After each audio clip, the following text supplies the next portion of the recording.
In this video, I'm going to talk about different points of view and perspective in fiction writing.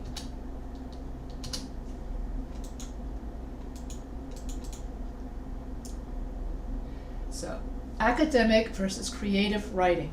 In academic writing, the only time we can use first-person case, I, my, us, we, is when we write a narrative essay where we use the events in our lives to back up our thesis or main idea. We use basically third-person case, he, she, and they for our academic research papers for a more professional tone to build credibility with the reader. In creative writing, however, we use different points of view to tell a story. Unlike academic writing, we are not trying to make a claim and then back that claim up with credible evidence. Instead, in creative writing, we tell a story to keep the reader at the edge of his seat as long as possible. As a result, in creative writing, we use first, second, or third-person point of views in our story. In this presentation, I will go over how first, second, and third-person case are used in creative writing and in particular, fiction story writing. So before I go over fictional writing, I want to go over first story structure. So we have three different parts to our story. You've got the exposition, which is the introduction, the beginning of the story, where the author gives you the backstory or background of the story. And then in any story, you have conflict. That is a struggle between opposing forces that drives the action of the story. There are many kinds of conflict. You've got person against person. In other words, that's like Batman against the Joker. Or you've got person against nature, and that's like Old Man and the Sea, in which the old man is trying to survive living out in the ocean. So you always have some kind of conflict in any kind of story. And then you have rising action. This is the portion of the story where the conflict or the problem increases. And then climax, that's the peak, the most exciting part of the action or the problem or the conflict, where it seems as if the character is in an impossible situation. And when you have rising action like this is how you add suspense to the story to keep the reader at the edge of his seat. So here you have the climax. And so when you write a story, it's all about adding excitement to the story in order to manipulate the emotions of the viewer. And then as the character solves his problem, then you have falling action. This is the portion of the story where the conflict decreases and the character is starting, the protagonist or the main character is starting to solve his problem. And then you've got the resolution, which is the outcome of the problem, meaning that the problem has been solved. And then two kinds of characters occur in a story. You have the protagonist, which is the hero of the story, the main, usually he's the narrator, protagonist, and the antagonist. The antagonist is usually the villain or the opposing force of the story. And so, for example, if I were to give Superman versus Zod. So Zod is the Kryptonian that wants to crush and kill everyone on Earth. And then the protagonist, Superman, he's the hero. He wants to save Earth. So, an antagonist is then the character that opposes another character and often conflicts with the protagonist.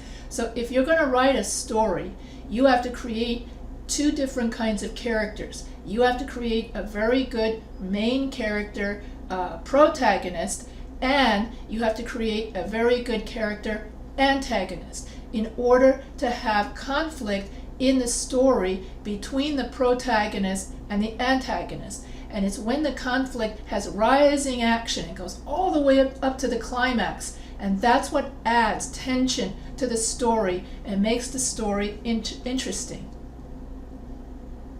And so the protagonist, he is the leading character. He's one of the major characters in a drama, movie, novel, or other fictional text.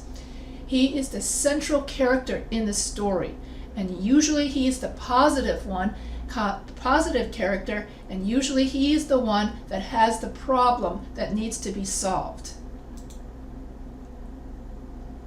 There are many different kinds of characters in a story. You have a static character. That's the character that stays the same throughout the story. In other words, a static character never changes. He doesn't evolve. His personality does not change. He stays the same. A flat character is a character for which we know very little information about. In other words, the author does not take the trouble to flesh out or fully develop a flat character. A dynamic character tends to be the protagonist. It tends to be the character that we are most interested in and most identifying with, to see if that character can solve his problem. And what makes the story interesting is to watch that character evolve as the story unfolds. So a dynamic character is a character that changes or evolves throughout the story. And a round character is a character which we know a lot of information about. Once again, it's the protagonist. And the round character is the one that the author spends the most time developing. So if you're writing a fictional story, then you are going to spend a lot of time rounding out your character, creating your round character. You've got to give that character his age, his nationality, his looks, where does he come from, his birthplace, his life events. It's like inventing a whole new person when you create a dynamic, round character. And so when you think about it, in movies, you always have the movie star. The movie star is usually the dynamic, round protagonist character. Then you've got the extras standing in the background that looks like the crowd. Those are usually the static, flat characters in the background. And if you like to read comic books, the comic strip, then the dynamic, round character, that's the cartoon of Superman with his face looking really chiseled. And then in the background, you see a gazillion people with their mouths open, staring up at the sky going, hey, look, there's a bird. It's Superman flying up in the air. And sometimes the comic strip designer doesn't even bother to draw in complete detail. The background or the static or the flat characters aren't completely drawn out. So when we study character, when we do character analysis, then we want to figure out who is the static character in the story, who is the flat character, who is the dynamic character, and who is the round character. And when we write a story, we want to make sure that we have a dynamic character in our story. We want to make sure we have a round character in our story, as well as having static and flat characters in our story when we write a fiction story. So in this video, we're going to go over first, second, and third person case. And so when we use first person case, that means it's something that's I, me, I, me, mine, my, myself. And that's something that we experience. And second person case is you and yours. In other words, when you talk to someone, you use you and your. Third person case is when you talk about somebody else.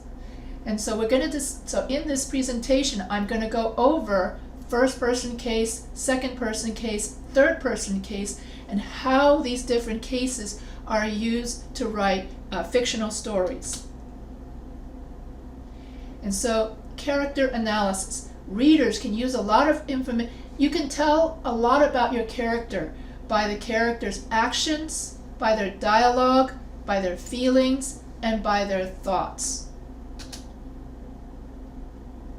And so we're going to go over, first in this presentation, I'm going to go over first person case. So first person case is when we use I, we, us, and my, and me. So anytime I'm talking about myself, like I went to the store, or I became a teacher, or I saw the fireworks go off on the 4th of July. So I'm talking about something that I personally experienced. And so when we use first person case is when we use I, my, us, we, our in our writing to talk about experiences we have personally experienced or talk about. In other words, we talk about something that we personally witnessed or saw. But when we write a fictional story, we create a persona. In other words, the narrator is not necessarily the same person as the author. So let's say I write a story in which the narrator is a serial killer. Well, that doesn't mean that the author, Edgar Allan Poe, in this case I'm taking the example of Telltale Heart.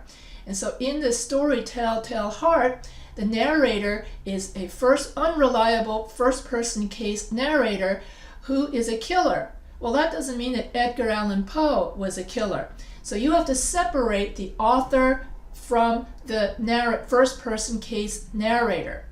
And so what happens is when you write a fictional story and you use a first-person case narrator, you, the author, you wear a mask so that the I in the first-person case narrator becomes an extension of yourself or an extension of the narrator, but not necessarily the narrator himself.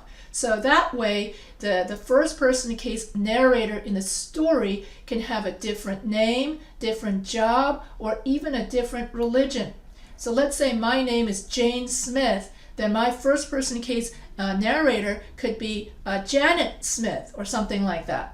And so a first-person case narrator is the most intimate of all narrator voices that you can use when you write a story. Because then when you use I, you are constructing or developing a very close relationship with the reader. And that the distance between the reader and the narrator becomes zero. And that's the reason why readers can confuse the author, first-person case author with the actual author. So that's a very easy trap to fall into. So that's why it's such fun to write in first-person case, because then it's like you put on a mask and you could pretend to be anybody you want. So the advantages of first-person case is that first-person case can builds credibility, since it is the narrator himself who has experienced the event. And reliability. You know that you are getting first-hand accounts of the event because the narrator experienced the event himself. And so since first-person case builds and develops reliability and credibility, the reader is more likely to believe a narrator in first-person case. And so a first-person case can develop such a close bond with the reader that first-person case narrator allows the writer to influence the reader through the narrator's bias, such as when Scout in To Kill a Mockingbird narrates the story from a child's point of view.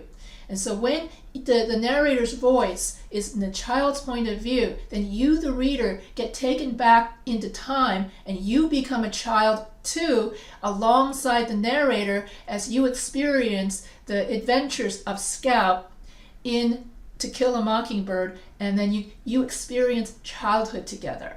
So that is the advantage of first-person case, is that you get to build a relationship, a close relationship with the reader. And then the reader gets to become friends with the characters in the story. So that's part of what makes reading fiction so satisfying. And also it can make writing first-person case also satisfying because you feel like you're writing a letter to a friend. And also when you use first-person case, because the author is using first-person case, the reader has limited information about the events of the story. The reader only knows what the narrator knows, thus building suspense and tension in the story. The reader experiences the joys, the sorrows, the anxieties that the hero experiences in any of the events. So that leads to a more suspenseful journey for the reader. For instance, in the Sherlock Holmes mysteries, John Watson, he's Sherlock Holmes' colleague, witnesses firsthand Sherlock Holmes' brilliant deductions as Sherlock Holmes is always able to solve the murder mysteries. And so by using the limited first-person view of John Watson, it builds intrigue in mystery stories, and it also builds a satisfying relationship, close relationship with the reader, because the reader feels like he is the confidant of John Watson. First-person case can also have multiple points of view. If you have a dramatic or climactic event in your story, like a public assassination of a politician giving a speech in front of a large crowd, then everybody in the crowd becomes stunned and surprised that somebody would shoot someone else in broad daylight in front of everyone. And so then you have hundreds of witnesses, and then you, the detective, would ask each and every person, what did you see? What happened?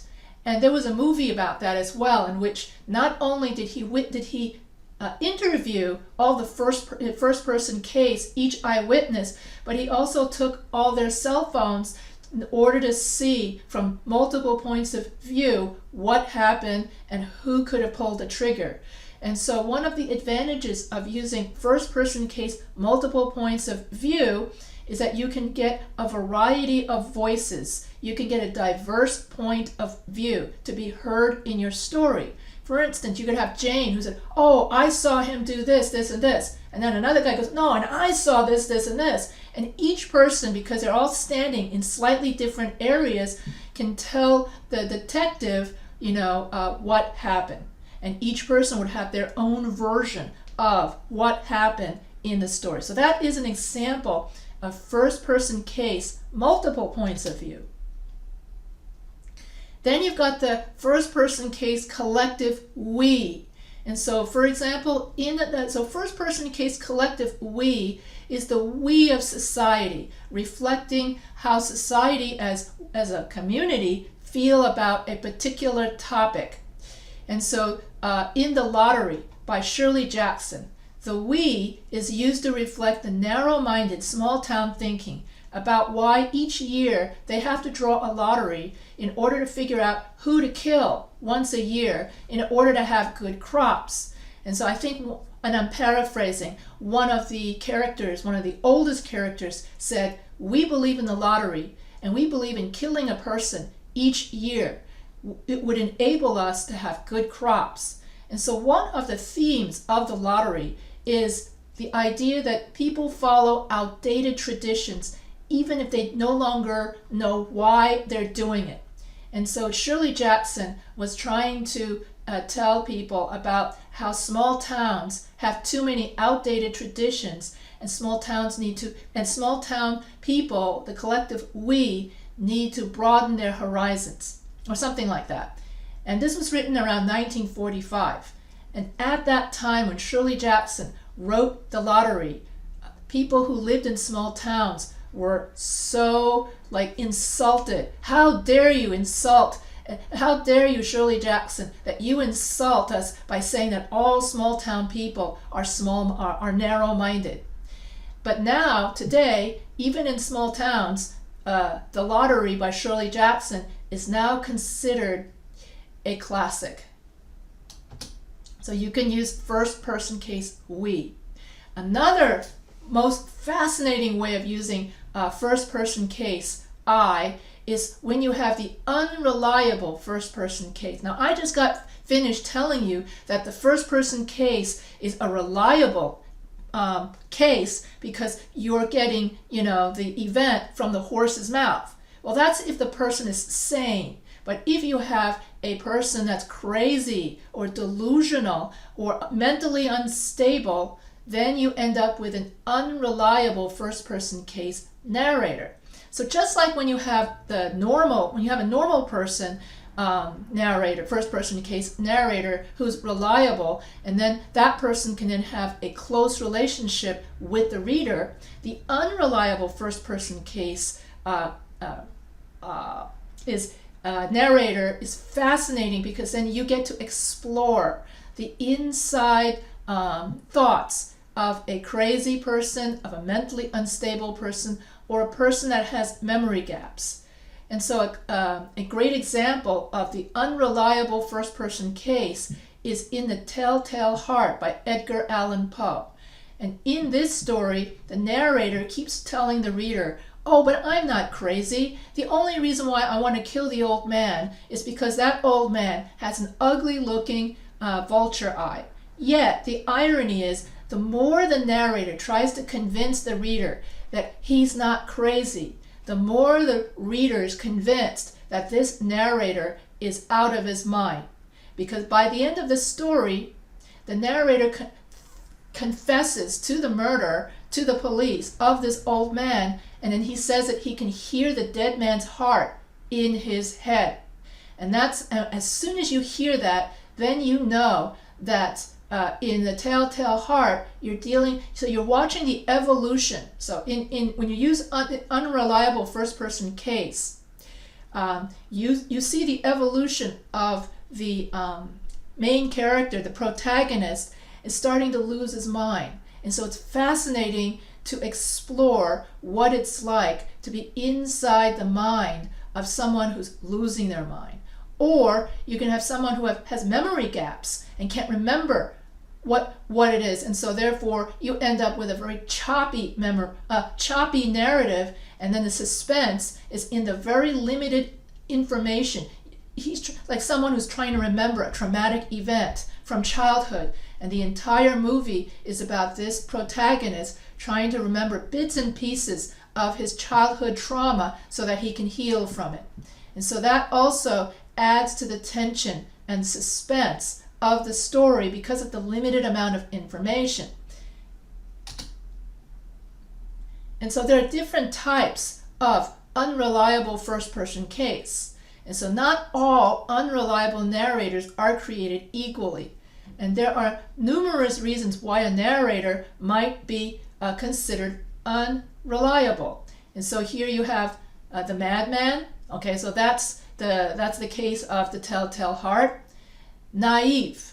A naive person is someone who's too innocent. That's like in Candide by Voltaire, where Candide is very, very naive, and he grew up very sheltered in a small town. He'd never traveled outside of his rural small town in France. And so in the beginning of the story, he's bored. He wants to have adventure. He wants to see the world. And so as he ventures out into the world and he experiences evil, or he experiences people doing evil things, he can't believe his eyes. He can't believe what he's seeing. And so you cannot trust totally what the naive Candide is saying, because he's not fully mature enough to fully understand what he is seeing. He for instance, he'll see two people exchanging money, and he'll go, wait a minute, that can't be right, because if you can't be taking bribes like that. You're supposed to, you're a public official. You're supposed to make policy. You're supposed to work for the people. You're not supposed to be working for yourself. So you sort of not understand what's going on. So when we read Candide, we see the confusion in the as Candide tries to figure out what's going on around him. So that makes him an unreliable first-person case. By the end of the story of Candide, he realizes that the outside world is filled too much with evil, temptation, corruption, and he goes back to his small town where everyone is virtuous, honest, and he learns not to be bored and wanting adventure and go outside to the world. He learned to be content in his own garden. So that's the very last page of Candide, is to learn to be content with what you have and to count your blessings. And in the other one is the liar.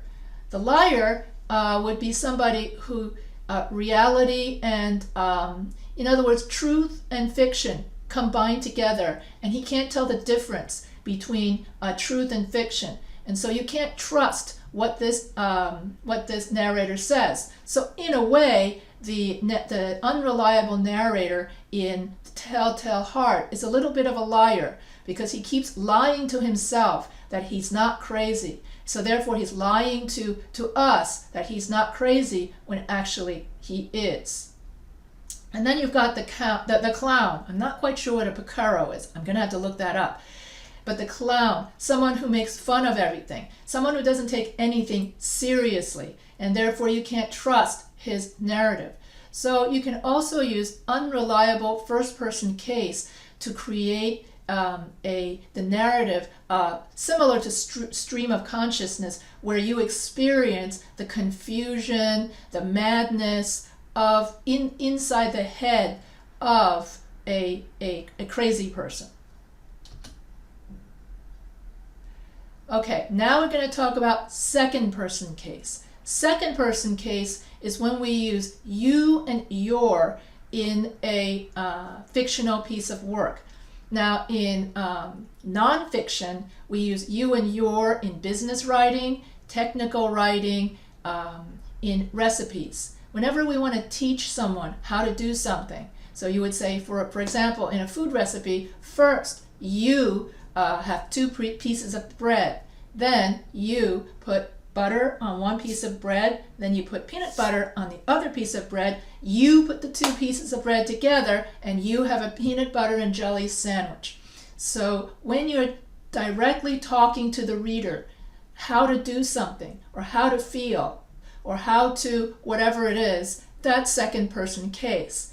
Now in fictional writing, you is used not, in other words, we don't write an entire story with you, because the reader would feel uncomfortable if it would be as if the author is pointing his finger saying you. So that's why second person case is used very limited amounts in fictional writing. So I'll give you some examples. And so when we use second person case, you and your, in our fiction writing, second person case is rarely used in fiction writing, but can be found whenever a character is pretending to talk to someone else, or when the character is talking to himself, such as a stream of consciousness, berating himself for a flaw in his reasoning. In other words, so let's say you're in the middle of a story, and then the character feels remorse, and you're reading, the author writes down a stream of consciousness in which the character is thinking, you should not have done that, you should have been more careful, you should have been more, that sort of thing. You should not have talked so loudly you should not have thrown up all over the pretty girl, or else she would have come and she would be your date. You should have been more careful, or stuff like that. So it's kind of like pointing an accusatory finger at yourself. Okay, so if you're talking to yourself, then yeah, it's like you're talking to yourself as another person. So then you can use second person case in order to emphasize how upset you feel about something. Another kind of you is in poetry. And so when the poet is addressing the object of his desire in a poem, oh Laura, you are so beautiful as a rose in bloom. When your eyes open, your eyes are sapphire blue.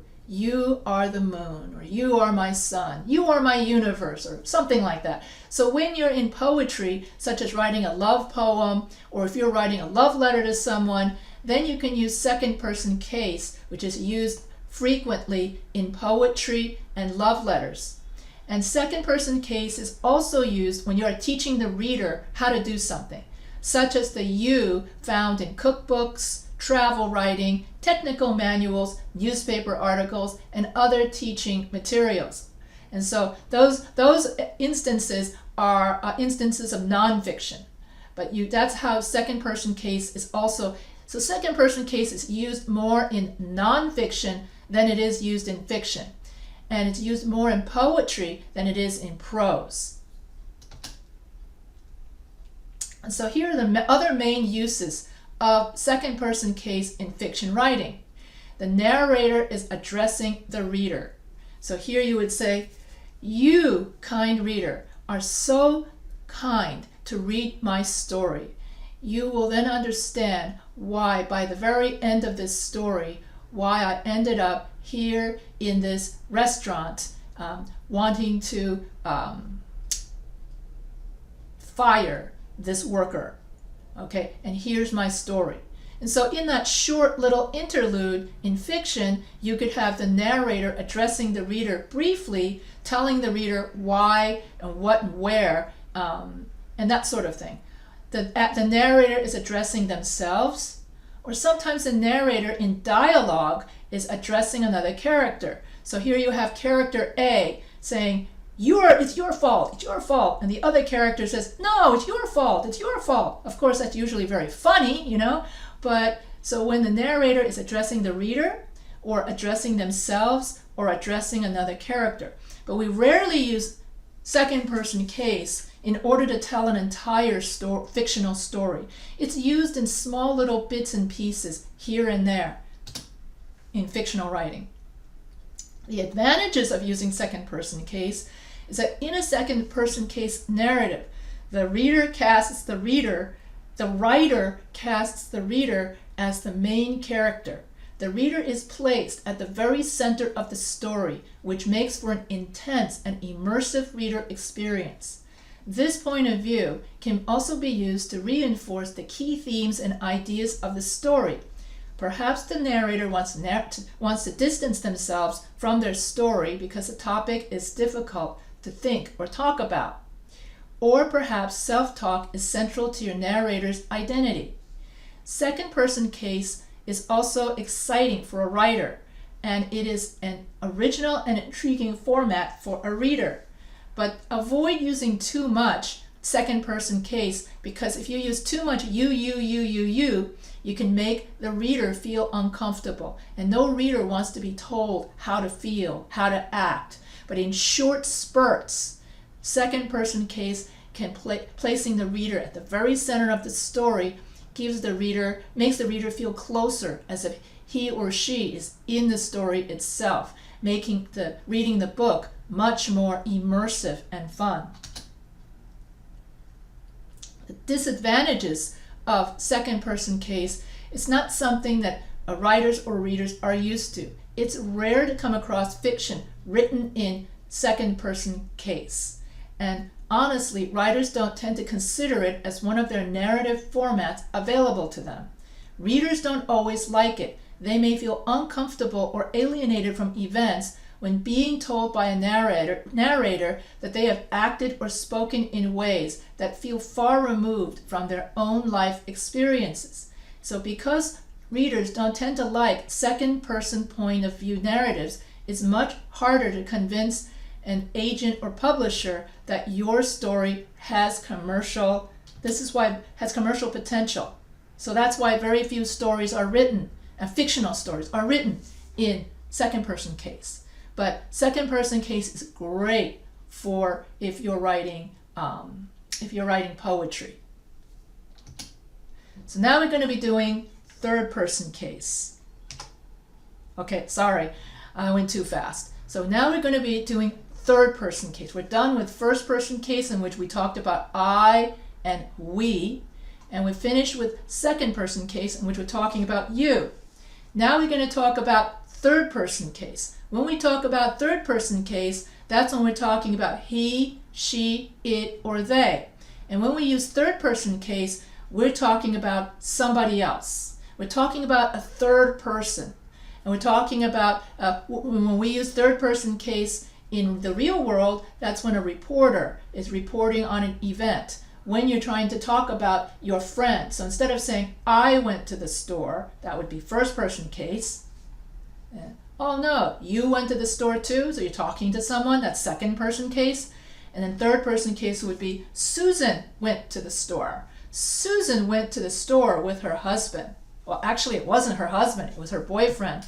And no one knows who that boyfriend is, and so on and so forth. So here you're talking about or gossiping about someone else. You're talking about Susan. You're not talking about yourself. So when we use third-person case, we're placing distance between the reader and the author.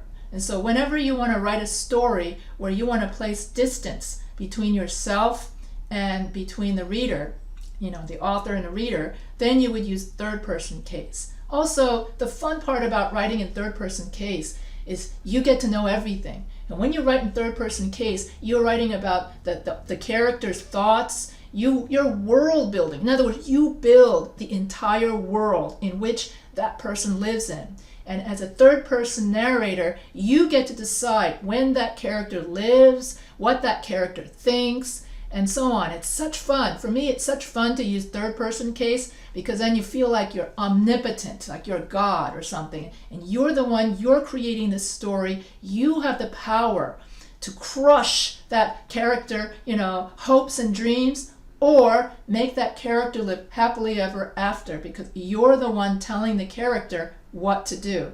You're the one directing the story. In other words, the writer. And so third person case most appears in third person narrative. In other words, when you use pronouns like he, she, it, or they. In other words, in third person case, the story is not told from a personal perspective.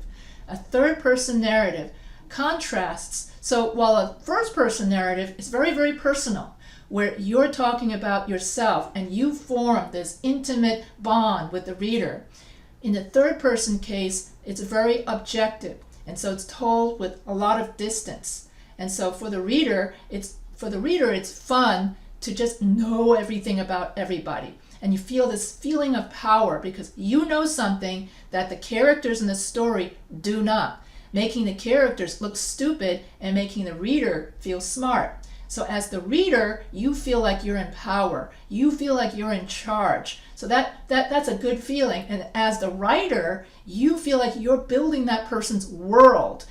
And this is what they call world building. How do you build, let's say if you're writing science fiction. Okay, that's not for this video. Okay, I will have another video on how you create world building. In other words, how does an author create an entire new world, an entire new reality just for that novel, and so that's another topic, okay? But when you use third person case, you get to build that world. You, the author, get to build that, and that's a lot of fun. And so to write in the third person means that you use pronouns like he, she, it, or they, which is very common in business writing. And third person case in grammar would be using like this, he, she, it, they, whereas first person case, personal pronouns, I, he, she, it, we, they, and then second person would be you. So this is how all the cases look like in when we use grammar. So writing in the third person case, the third person case narrator knows all. The author can jump inside the head of one character after another. And it's fun to write in third person case because the writer can then create the entire universe and create the thoughts of each character, as well as create the destiny of each character. And it is the third person case author who decides when the character dies or what his exact thoughts are or what reactions that character has to crisis. And so let's see, I didn't write it down in here, but a very famous third person case would be Madame Bovary by Gustave Flaubert. And so in Madame Bovary, Gustave Flaubert goes inside the psyche of Madame Bovary. And Madame Bovary is married to a very boring husband. She spends her entire day just so bored, doing nothing. And so we go inside her head and we see all of her agony, why she's so full of ennui, which means boredom. And I think in the end, well, I won't spoil it, but let's just say it's a tragic ending. But Gustave Flaubert, you gotta read, and also there's a movie, lots of renditions of Madame Bovary. You can find it on YouTube. But here we get to, so when you use third person case point of view, we get to see the thoughts of the character. So the advantages of third person case. The third person case is used a lot in contemporary writing. The author knows everything about all the characters, places, and events involved. Since not everything can be presented at the same time, the author jumps from one character's head to another. In this way, the camera is conveniently set to where the action is. And when we use third-person case, we are able to objectively observe the action from many angles. Now, since the author knows everything, she can tell us a lot about human nature. In other words, she can make side comments. So let's say Jane thinks, oh, I think that it's so that city people are better than country people. And then you hear then the author can write in, well, in reality, we are all the same. And country people, city people, Jane obviously is very confused at this point in her life. So you could stick that into the thoughts of Jane, and you're the author, so you have the power to just stick those, you intrude into the story that, comment, and then you get to that. In that way, you influence the bias of the reader. And so that's why when you write third-person case, you feel like you are the boss. So thus the author can intrude with his thoughts and his comments into the narrative, the thoughts of the action. So third-person narrative is also great for descriptive writing as well. So that's what I mean about world building. So let's say I would create a whole world. I think Handmaid's Tale did that. Created a whole new, in other words, what if women were stronger than men? What kind of world would that be? That sort of thing. And so third-person case narrative involves a lot of what ifs, and you get to explore all the different what ifs that comes to your mind. And it's very good for mystery, science fiction, that sort of thing. I'll come back to it later. So the last kind of point of view is stream of consciousness. So in stream of consciousness, you write down the jumbled thoughts of your character. And this is used when the character is in conflict, distressed, or traumatized. On the other hand, stream of consciousness can also be used if the character is meditating in a quiet field or praying to God. So basically, if stream of consciousness means you write all the thoughts, the jumbled thoughts, the random thoughts of the character as the character is thinking it. So you would stop the flow of your narrative in order to explore how the character is reacting. So let's say the character witnesses a car accident, boom, like that. Then you would stop the story. You would say, the red car, this is the story, the red car ran into the blue car, smashing both drivers to death, okay? Now we enter into the thoughts of the bystander. As Jane watched this horrific crash, her thoughts became a jumble. Oh my God, who are those people? Oh, there's blood everywhere. Should I be calling 911? Should I call the police? What should I do? Where should I go? What? So all of the jumbled thoughts, and you gotta avoid. I mean, it's so much fun to write stream of consciousness. It's so much fun to enter into that realm of confusion.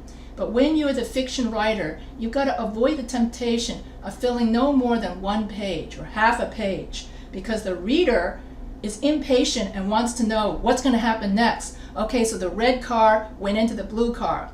Are the drivers fully dead, or are they somewhat alive? Are they injured? Jane didn't see the whole thing. Obviously, she's so confused. Okay, so we get the idea Jane's confused. Okay, let's move on with the story. So if you're going to use stream of consciousness, you could use it to intensify a certain moment in time where your character is under extreme duress, or your character is in a beautiful field and she's praying to God, and then you want to sometimes the prayer can be a little bit jumbled, and you would say, Jesus, please let this happen, and I'll promise I'm going to be good, and next time if I do that sort of thing. In other words, not all prayers are all coherent like that.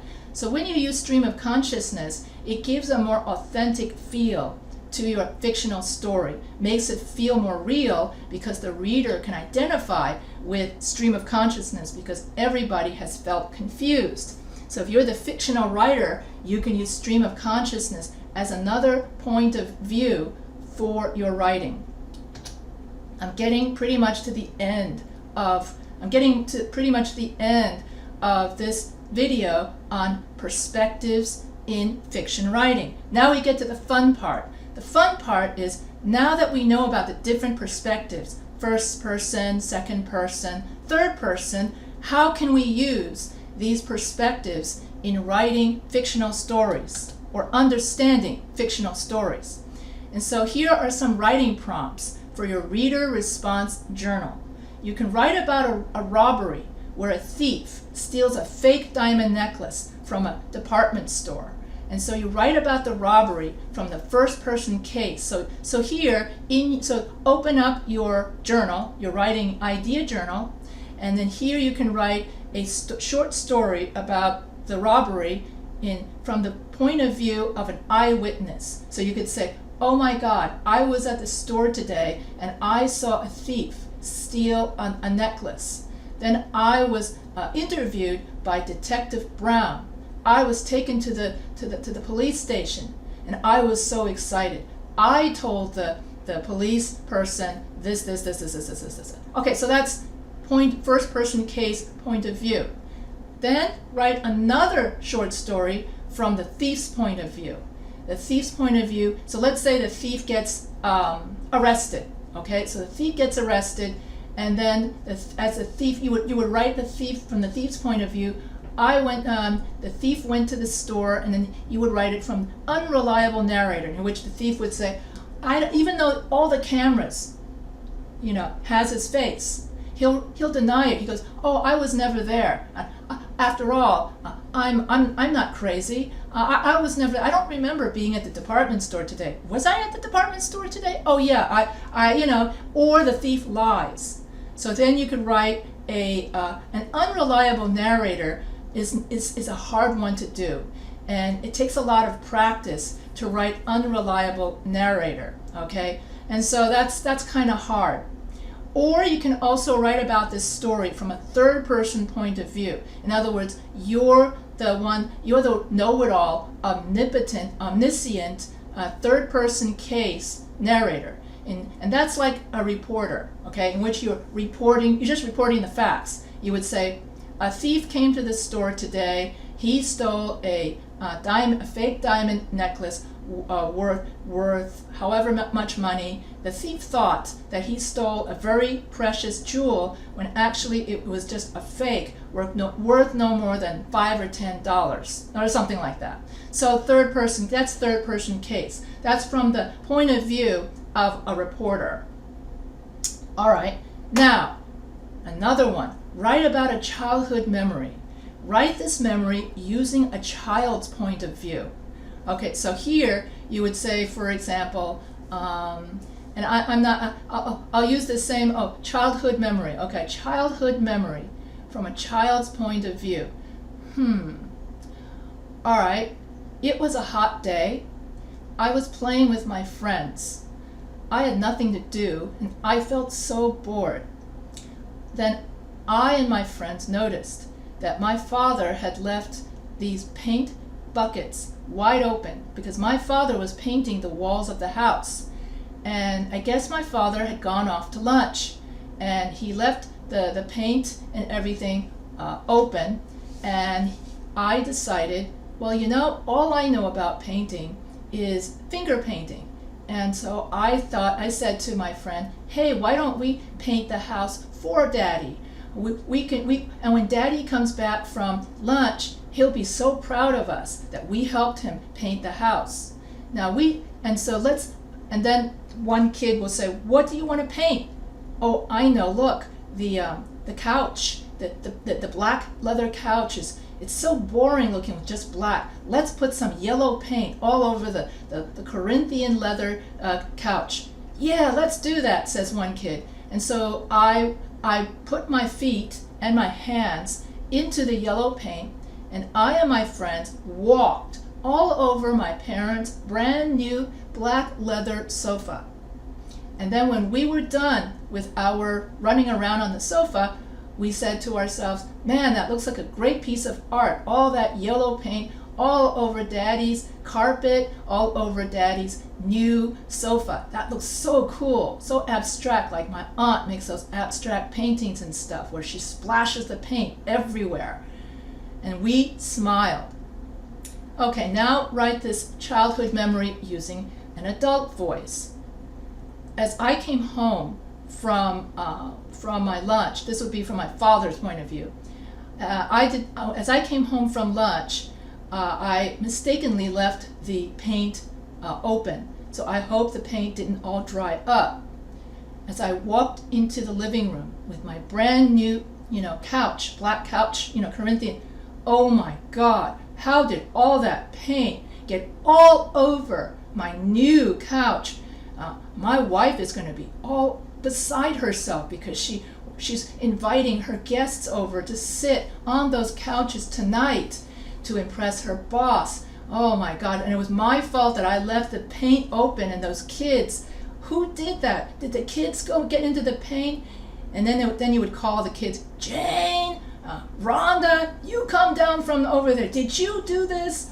Or something. So that's a childhood, the same event, but told from the adult point of view. It's not so funny anymore. And that's actually a true story. And I remember getting spanked for that. I actually did think it was a great idea to finger paint this sofa, but I don't think my father thought the same way. Anyway, and then another one, writing prompt, write an animal story. And so telling where a man is walking with his dog, not working with his dog, walking with his dog. And then you talk about this dog walk from the dog's point of view. And so the dog would say, oh, I love taking a walk with my master. He is always so kind to me on the leash. He doesn't pull me like the other dog masters pull on their leash. And my friends, other dogs, almost can't breathe as their masters pull on the leash and can barely breathe because their masters are trying to teach them how to obey certain commands like sit, walk, and stop. My master lets me run around at will. Okay, that's from the dog's point of view. Then the man's point of view would be like, and so here you have a talking dog. So just like in fables. So anyway, the point being is all of these different stories represent different points of view, different perspectives of the same story. And if you're going to shift your point of view, you should do it chapter by chapter. In other words, don't suddenly shift in the middle of, you would have one chapter in which it's all the child's point of view. Then the next chapter, you could write about the same event, but it's from the adult point of view. That way, your reader won't get whiplash trying to figure out who's talking and whatnot. So I think I have one more page. Okay, and so here I give some writing prompts on how to use second person case. So second person case, so these prompts are not fictional. Okay, so second person case, write out your favorite food recipe and write in, okay, first when you make tofu, first you have to add soy sauce, then you add scallions, then you. Or, using second person case, write a letter to a friend telling her where to visit on her trip to Europe. Dear Jane, you should visit France, and when you visit France, you should go to the Eiffel Tower. Or write a love poem where you tell the person you love how beautiful they are. Laura, you have eyes as blue as sapphire, using second person case. And so poetry uses a lot of second person case. And I use the word Laura because Petrarch was very famous for writing poems about love poems to a mysterious woman named Laura, whom he fell in love with, and he wrote all his poems about Laura. Another one is you can use first person case collective, where you're a detective and you're gathering accounts of some kind of tragedy. So everybody who witnessed the murder, okay, so you're going to interview all those people. or you're a reporter and you gather the first person collective of everybody who experienced the flood or everyone who experienced the tornado. The last one, which I didn't write in here, is let's say you lived during the Great Flood. In other words, Noah's Ark. Remember that story from the Bible? And then you can write from one of Noah's daughter's point of view, what was it like to experience the Great Flood? What was it like to live inside Noah's Ark?